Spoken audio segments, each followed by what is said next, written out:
What's good, guys? I'm Tanner, aka PaladinProse, and today we are getting into episode 0 of my Crown and Skull campaign recap, report, diary, whatever you want to call it. Now, you might be thinking to yourself, what is Crown and Skull? Well, Crown and Skull is the brand new tabletop role-playing game coming at you from runehammer Games, the creator of icrpg and 5e hardcore mode and a bunch of other things. But to be honest, if you're watching me, you're probably already aware of runehammer, and if you're not, you need to get on that. Now, you might be wondering, wait a minute dude, how are you running a Crown and Skull campaign if the game isn't even out yet? Well, I had the honor and privilege of playtesting the game, and now that it's in its final stages of production and coming at us this fall, I have my hands on the full book, and I have been able to start running a campaign with my group here in Tokyo, Japan. So I decided to make this campaign report series for my channel, so you guys who are interested in Crown and Skull and want to get your hands on it can follow along with me, follow the journey of my players, and also learn a little bit about the game, and we can have an open dialogue and discussion about the new systems and concepts that are presented in this game together. If you are interested in following along, you can click the link in my description down below and download the player's guide, the entire player's guide section of Crown and Skull, absolutely free from the runehammer website. And you can sign up to get notified when pre-orders for the full book goes live. So with my preamble out of the way, let's dive right into it. Just like any other game, when you start a new campaign of Crown and Skull, I would highly recommend that you do a session 0. Having a session 0 will allow you to bring your players together, discuss their character concepts, discuss your expectations as a GM with the players, and bring everything together so you can hit the ground running on session 1. Alright, so when you sit down with your players to play Crown and Skull, one of the first things they're probably going to say is, what makes this game different? What makes this game so special? Why aren't we just playing D&D or OSE or Pathfinder or whatever? At its core, Crown and Skull definitely shares DNA with D&D. It has that D&DNA, I guess. But there are a few things that make it really special. First off, it is a D20 system, but it is a D20 roll under system. Meaning that when you roll your die, you actually want the result to be lower, not higher, in order to succeed on skill checks. And speaking of skills, Crown and Skull does not feature the core 6 that we're all familiar with, like dexterity, strength, charisma, etc. Instead, Crown and Skull offers a much more open-ended character creation system that uses a sort of currency called hero points. Players start out with 50 hero points, and they can spend those 50 hero points however they want across various character building aspects. Those include skills, equipment, and something called flaws. So, there are skills in Crown and Skull, but players have to choose the skills that they want, or even come up with their own skills and put a certain amount of hero points into those skills. So for example, if you put 10 points into the leap skill, or the jump ability basically, whenever a player wants to roll jump, they have to roll a 10 or under, plus or minus any modifiers that you're adding or subtracting as the GM. The same concept goes for gear. In the book, you can see a list of gear options that the players have to choose from at the beginning of the game, and each piece of gear costs a certain amount of hero points. Spells too cost a certain amount of hero points. So if your player is rolling up a spellcaster, that's also something else that you guys have to keep in consideration. And finally, one of my favorite parts about Crown and Skull that sets it apart from other games is this idea of character flaws. Now, character flaws are attributes essentially that you can attach to your skills or your gear or other aspects of your character, like spells, that actually give you hero points back in exchange for being a sort of bane to your character in the narrative. So my party has actually kind of dubbed themselves the Garish Gang because throughout playtesting, they loved attaching the garish flaw to all of their gear and everything about their characters. So for example, if you take a greatsword and that costs 5 hero points, you can attach the garish flaw to that greatsword, making the greatsword itself, it looks so ridiculous that it's insulting to the culture that it came from, or something like that. You're wearing a chest plate that looks so ridiculous that when you walk into a saloon, you're automatically an eyesore and people are treating you a little bit differently. That is a very brief synopsis of how flaws work. And if you take that flaw on this 5-point greatsword and the flaw gives you 3 hero points back, it's essentially like you've only spent 2 hero points on that greatsword, which then frees you up to spend those hero points on other things. But of course, the more flaws your characters take, the more difficulties they're going to have in the campaign. And that's really up to you as the GM to incorporate into the narrative. Now, the second system that really sets Crown and Skull apart from everything else, and is probably the most unique aspect of Crown and Skull, is the fact that there is no hit points in this game. Instead, players live or die on this system called Attrition. And Attrition is based on your skills and equipment. You can have up to 10 equipment at any one time, and you can have up to 10 skills at any one time. When a player gets hit by an enemy attack, they don't lose HP because they don't have HP. Instead, they actually lose one of their skills or pieces of equipment. So for example, if a goblin comes charging at one of your players and whacks them across the chest with a sword and it connects, they might lose their chest plate to attrition. Now, this system is deep, and I'm actually planning on creating more videos getting into the nitty-gritty of the mechanics of Crown and Skull. So definitely leave a comment down below if you're interested in learning more about that. But for now, just make sure that you and your players are aware that attrition is what these characters live and die by.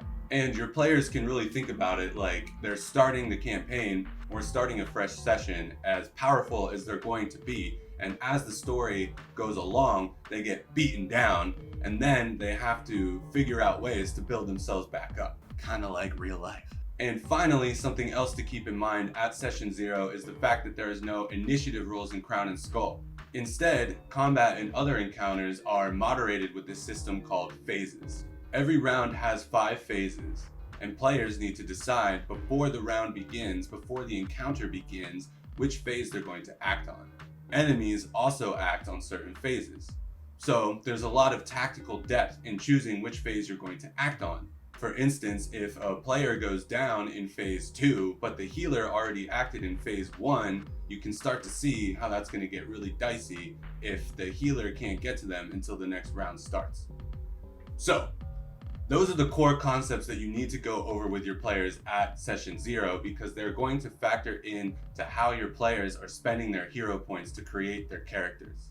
And this is also all going to factor in to how you as the GM are building the narrative. Crown and Skull really takes a lot of the heavy lifting off of the GM and puts it on the dice and puts it on the players and their character creation choices, which then allows you as the GM to focus on the narrative and focus on what the dice are telling you about how the story is going to progress. And as we progress through these campaign reports, I'm going to show you guys how that is happening at my table. Okay, so we sat down for our Session 0 over Discord, mostly because we had already been playtesting Crown and Skull for a little while, and having said that, we also got over this playtesting mentality of trying to break the game and come up with the most busted combinations possible or poke holes in the system. And now we were kind of taking a step back, having a cup of coffee together and creating characters and creating a story here together. So without further ado, let's meet the Garish Gang. So first up we have Royce. Now, Royce is inspired by classic romantic fantasy. He's a very dashing, roguish, ladies' man swashbuckler. But he does have a couple flaws that influence his place in the world and how his story is going to unfold over the course of our campaign. One of those flaws is the pursuit trait, which essentially means that there are people that are after him. And he also took another flaw that requires that he always act in phase 1 or 2 of the phase order. We'll get into why that is, narratively speaking, in a little bit. Next up we have Penelope. Now, Penelope is an 8-year-old little girl who is a spellcasting savant, and she is actually the daughter of a very rich diamond trading family in the North Holds, the world that Crown and Skull takes place in. Because she's so young, she took the I'm just a kid flaw, which means that she can only have 6 skills at a time. But that works out for my fiance who's playing Penelope, because she can take those hero points and spend them on more spells. But of course, because of attrition, the fact that she has less skills at any one time means that she's squishier and getting hit is going to be a lot more dangerous for her. Because of that, she tends to go later in the phase order, and the rest of the party tries to protect her at all costs. And that also really plays into the narrative. So moving on, Crown and Skull features all of your classic fantasy races like hobbits, which are called proudfoots. There's the stout folk who are dwarves. You've got humans, elves, etc. But Crown and Skull's probably most famous race moving forward is the Frogkin. Now, the Frogkin are this shadowy race of frog and toad-like humanoids that live in the southern swamps and marshlands of the North Holds. And they are ruled by the great Toad King Krokokame.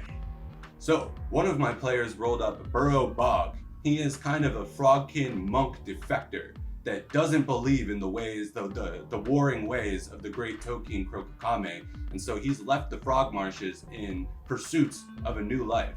But he's also caught wind that the great Toad King Krokokame is planning an invasion on the North Holds, and he has this twisted goal to cover the entire world in swampland so the Frogkin can prosper.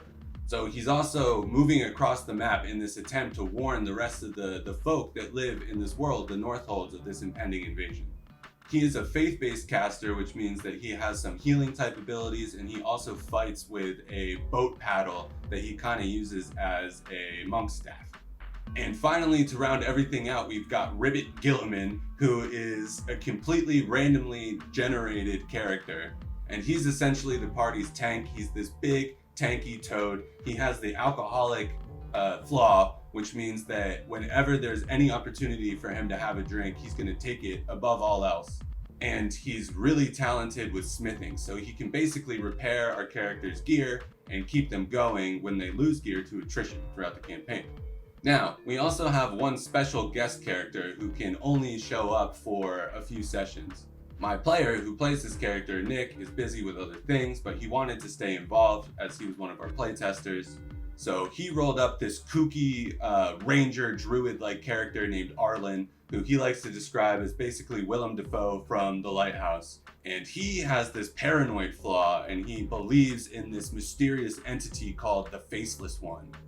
And even though Arlen can only show up for the first session, the Faceless One is actually going to turn out to be one of the most important factors of this entire campaign. So even though you might have some players that can't participate all the time, I would encourage you to find ways to keep them incorporated and keep them a part of the campaign moving forward. Now, finally, we've got all of our characters. That's all squared away. My mind is starting to percolate, my gears are starting to turn, my creative juices are starting to flow about the kind of story that we're going to tell with the Garish Gang. And of course, we need to determine at the end of session 0 how our party is coming together. From one GM to another, I highly recommend that you encourage your players to determine some sort of bond that brings them together at the very beginning. This allows you to hit the ground running, and it kind of does away with this need that I've noticed players to have to kind of act combative towards each other or untrusting towards each other. Now, don't get me wrong, I highly encourage that type of roleplay at the table, and I think it's healthy and important for your players to get into their characters. And if everything is all kumbaya all the time, it can get pretty boring. But when you're really trying to hop into a new campaign, I don't think it's the best use of time to be bickering with each other at the table. Like, well, my character doesn't know you, my character wouldn't trust you, yada yada. So, in the Crown and Skull book, there are plenty of options for you and your party to choose about your hometowns and where you guys can start. My players decided to start in Rivergate. Now, Rivergate is located in the northeast section of the map of the North Holds, and it is a bustling trade city that is on the decline. So we determined that Royce is being pursued by this rich family that lives a bit further south, and so he's stolen this sword, which gives him the pursued flaw, and he has fled to Rivergate to basically hide out there. When he comes to Rivergate, he meets these two frogkin. One of them, Burrow Bog, is screaming to the heavens about this impending invasion, and no one seems to be taking him seriously. And then we've got Ribbit Gilliman, this big, beefy toad, drinking his ale and slamming his anvil. And we've determined that Ribbit Gilliman has come to Rivergate to learn how to create firearms. There are black powder firearms in Crown and Skull, and so my player wanted to find a way to incorporate that into his character arc. And finally, we have Penelope. Now, Penelope is the daughter of this rich diamond trading family that's coming up from the south to Rivergate. And the reason why Penelope's family is coming up to Rivergate is so they can make a deal with the Wachter estate. And the Wachters are this rich diamond trading family that are based in Rivergate. So because of all of these backstory ideas, as a GM, I decided that the Wachter family is looking to sell their diamond trading business to Penelope's family. And that is the impetus that's going to bring everybody together. And don't worry, I didn't forget about Arlen. You guys are going to find out in episode 1 how he ties into all of this. So that is session 0. That is my session 0 of Crown and Skull. I hope that this got you guys excited and interested in the game. I hope that you guys are stoked to follow along with me in my party's journey. We are playing a weekly game through September up until the very beginning of October. And this Saturday, when I'm recording at least, we are getting into session 5. So I'm gonna try to expedite the first few sessions into a few videos so we can get caught up to where I am at real time. And then every Saturday, I come to my table and play with my players. And then on that Sunday morning, I'm going to take my campaign notes and distill them into a campaign report for you guys, where I will be diving into what's happening in the narrative, how the systems in Crown and Skull are affecting everything, and basically sharing my journey and my GM brain with you guys. If that sounds interesting or exciting to you and you haven't already, please subscribe, like this video, share with your friends, and drop me a comment down below with any questions that you have about my campaign, my thought process, the book, the game, and I can't wait to get into this and explore this amazing world with you guys together. All right, that does it for me. I'll see you in the next campaign report, and until next time, venture forth. Bye.